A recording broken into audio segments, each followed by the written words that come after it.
My first encounter or first memory from designing games, I would have to say back in 1998, where 7-year-old me and a friend had Fisher Price toys, a castle and a ship, and instead of just playing with them, we decided to make up rules for everything, from how long the castle could stand the attacks of the ship, to how many units each army had, and who won at the end.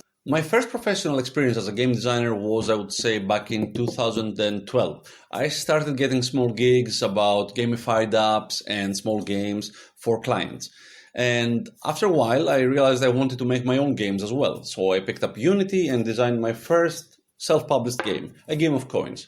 This was based on a physical prototype that my dad had devised when I was a kid. And, well, it was a pleasure to make it digital. My defining moment as a game designer. I would have to say back when I was 18, preparing for university entrance exams. I decided it was the greatest time of my life to write a 100-page long MMORPG design document.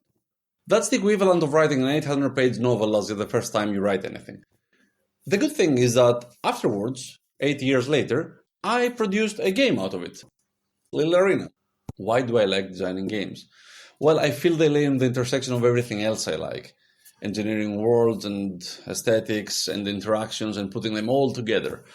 Right now, games are being used as just entertainment for 95% of the time. But as we move forward, I feel we will see more uses of them as political tools, activist tools, contemplation and self-reflection tools. And I think Filmy Note does something like this. It produces a dialogue, it prompts a dialogue between people who may not know each other by asking them tough questions. My aspirations about Filmy Note.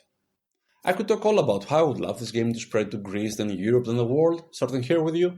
But if I had to really capture it, it would be that at some point in my life, someone I don't know comes up to me and says, "Hey man, you know what? I've had this game for a while. I've played it with friends, colleagues, even people I didn't really know back then. And we've talked about flirting, harassment, and everything in between. That game really changed us." And then they pull out their seasoned copy of Filmy Note. Now that would really make my day.